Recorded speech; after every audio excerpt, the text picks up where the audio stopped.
यहाँ पे आप देख पाओगे फ्रांस के प्रेसिडेंट इमैनुअल मैक्रों की ट्विटर पोस्ट। ये धुरंधर के म्यूजिक के साथ यहाँ पर वीडियो प्ले कर रहे हैं जहाँ पर पीएम मोदी का वेलकम किया जा रहा है।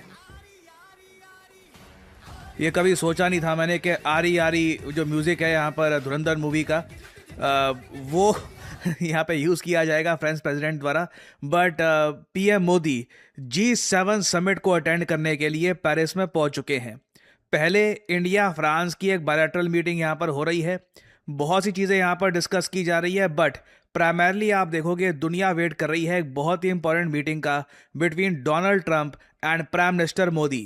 रीज़न सिंपली यहाँ पर यही है कि ऑपरेशन सिंदूर के बाद से पीएम मोदी और डोनाल्ड ट्रंप की कभी 1-to-1 कोई मीटिंग हुई नहीं है। पीएम मोदी को डोनाल्ड ट्रंप ने इनवाइट भी किया था यूएसए में, आपको याद होगा। पीएम मोदी ने वो इनविटेशन डिक्लाइन कर दिया था, ये कहकर कि उनको इंडिया में जल्दी जाना है, एक काफी इंपॉर्टेंट यहाँ पर मीटिंग है। उसके अलावा भी आप अगर देखोगे कई मौकों पर पीएम मोदी और डोनाल्ड ट्रंप मिल सकते थे, बट दोनों की मीटिंग हुई नहीं है। ऑपरेशन सिंदूर के बाद से अब तक अगर हम देखें ना तो इंडिया यूएस रिलेशंस में अब बहुत सारे नए इश्यूज खड़े हो चुके हैं। फॉर एग्जाम्पल, जिस तरीके से 3 भारतीय सेलर्स जो मारे गए, ये बहुत ज्यादा दुखद इंसिडेंट था। इस इशू को भारत रेस करेगा यूएसए के साथ या नहीं करेगा, ये देखना काफी इंटरेस्टिंग होगा। यूएसए में इस बात को लेकर अब काफी चिंता हो गई है कि भारत में जो FCRA है, foreign contributions amendment bill of 2026, अगर ये इसमें जो चेंजेस हैं जो भी प्रपोज किए गए हैं, अभी ये चेंजेस लागू हुए नहीं हैं, अगर ये लागू हो जाते हैं तो बहुत सारी जो फॉरेन बॉडीज है भारत में, मतलब कई ग्रुप्स हैं जो फॉरेन फंडेड हैं, उनकी फंडिंग और ज्यादा कम हो जाएगी। और इस इशू को लेकर आप देखोगे रिपब्लिकन और डेमोक्रेट पार्टी के लोग दोनों काफी हद तक कंसर्न है। मैं सरप्राइज नहीं होऊंगा अगर डोनाल्ड ट्रंप ये इशू पीएम मोदी के साथ डायरेक्टली रेस करते हैं। इस पे आप देखोगे कई जो यूएसए के जो chairman of US foreign relations committee है, इन लोगों ने भी ये कहा है कि इंडिया के जो फॉरेन कंट्रीब्यूशन रेगुलेशन एक्ट है, इससे बहुत सारे कंस्ट्रेंट्स आ जाते हैं नॉन गवर्नमेंटल एनजीओस पर और उन ग्रुप्स पर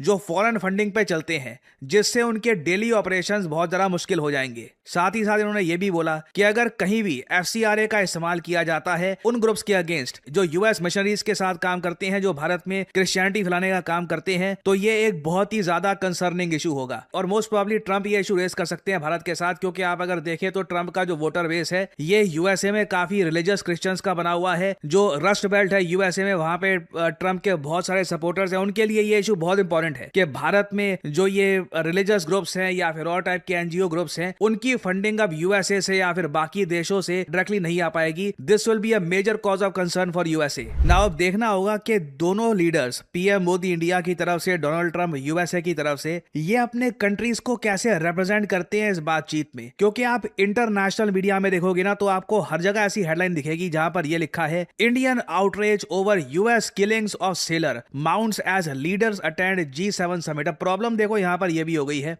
रिसेंटली जब डॉक्टर अजय शंकर और मार्को रूबियो, यूएसए की तरफ से जो इनके सेक्रेटरी ऑफ स्टेट हैं, इनके विदेश मंत्री आप कह लीजिए मार्को रूबियो, इनकी जब बात हुई भारत के विदेश मंत्री से, इन्होंने यह तक कह दिया कि देखो कल को अगर फिर से कोई वायलेट करेगा ईरान का ब्लॉकेड तो फिर से हम उस पर अटैक करेंगे। तो मतलब यूएसए ने एक सिंपल सॉरी करने से ही मना कर दिया। इन लोगों ने हेलफायर मिसाइल बरसाए हैं निहत्थे सेलर्स पर, 3 सेलर्स मारे गए, एक सॉरी तक भी नहीं कि वी अपोलोजाइज कि ऐसा हुआ, ऐसा होना नहीं चाहिए था। क्योंकि अगर देखिए जो मर चुका है वो वापस तो आने वाला नहीं है, उनकी फैमिलीज है वो ग्रीव कर रही है। यूएस इंडिया पार्टनरशिप को जिस तरह प्रमोट किया जाता है, यूएस एटलीस्ट यहाँ पर सॉरी तो बोल सकता था ताकि लोगों को कुछ एक मतलब मरहम लगे, कुछ लगे कि चलो ठीक है, वो लोग भी अपनी तरफ से अपोलोजाइज कर रहे हैं, वॉर का टाइम चल रहा है, मिसाइल्स यहाँ पर उन्हें मार दिए, but again not even an apology. तो बहुत अजीब सा होगा इंडिया की साइड से अगर हम इस इशू को रेस तक नहीं करते, हम बिल्कुल मतलब एक्ट करते हैं कि ऐसा कुछ हुआ ही नहीं है। और दूसरी साइड से ट्रंप जो ये FCRA वाला इशू है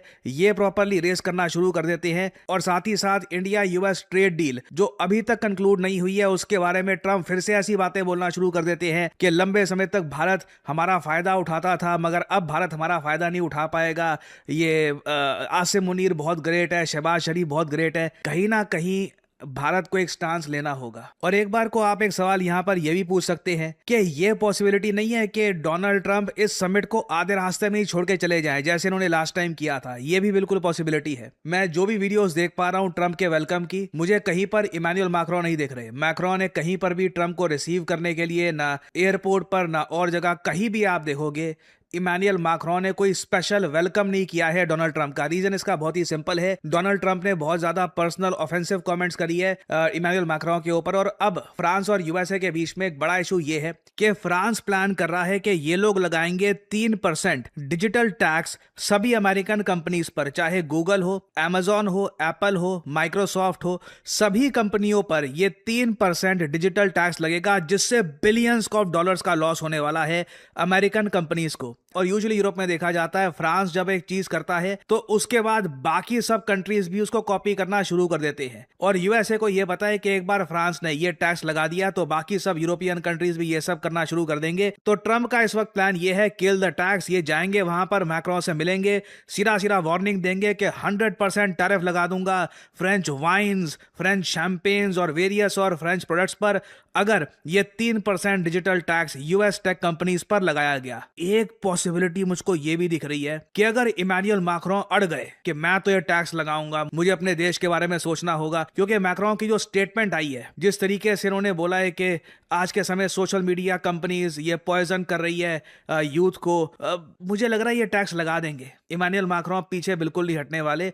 और उस पर्टिकुलर केस में मैं सरप्राइज नहीं होऊंगा कि ट्रंप गुस्से में आकर G7 समिट आधे रास्ते में ही छोड़ के चले जाएं, बोले कि ये बेकार है, कोई मीटिंग यहां पर नहीं हो रही, हमारी बात नहीं सुनी जा रही, अमेरिका के इतने सारे सैक्रिफाइसेस को ये लोग अप्रिशिएट नहीं कर रहे। ये बिल्कुल हो सकता है। उस केस में मैं सरप्राइज नहीं होऊंगा कि ट्रंप और पीएम मोदी की मीटिंग भी ना हो। बट अगेन ये एक पॉसिबिलिटी है, मैं आपको ये नहीं कह रहा कि ऐसा होगा, बट ये भी काफी हद तक हो सकता है। सो आने वाले 2 दिन, आज से लेकर कल तक का जो टाइम है, ये बहुत ही इंटरेस्टिंग होने वाला है। पूरी दुनिया नोटिस करेगी कि पीएम मोदी और डोनाल्ड ट्रंप जब मिलते हैं तो किन इश्यूज पर बातचीत होती है। क्या ऑपरेशन सिंदूर के टाइम में जो ट्रंप स्टेटमेंट्स देते थे कि जी इतने प्लेन गिर गए ऑपरेशन सिंदूर में, ये हो गया, क्या ये सब सवाल ट्रंप से पूछे जाएंगे या नहीं पूछे जाएंगे?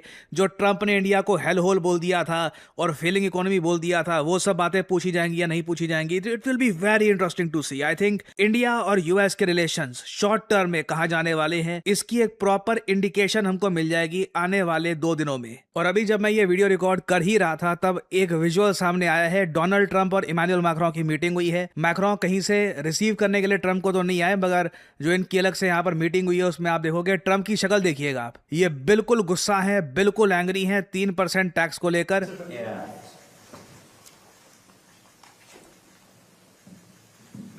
यूजुअली आप देखोगे जब आसिम मुनीर से या फिर शहबाज शरीफ से ट्रंप मिलते हैं तो कितना खुश होते हैं, बट यहाँ पर ट्रंप को पता है कि फ्रांस में इनको काफ़ी निराशा हाथ में लगने वाली है। फ्रांस पता तो नहीं है कि यूटर्न नहीं लेगा फ्रांस ये 3% टैक्स के इशू के बारे में। और इस G7 समिट में ट्रंप से उम्मीदें ये होगी कि रशिया यूक्रेन वॉर में यूएसए और ज्यादा क्या कंट्रीब्यूट कर सकता है यूक्रेन के लिए। So it will be very interesting to see होता क्या है। कुछ जो अपडेट्स आएंगी उससे रिलेटेड मैं आप लोगों के लिए जो अपडेटेड वीडियोस हैं ये लाता रहूंगा।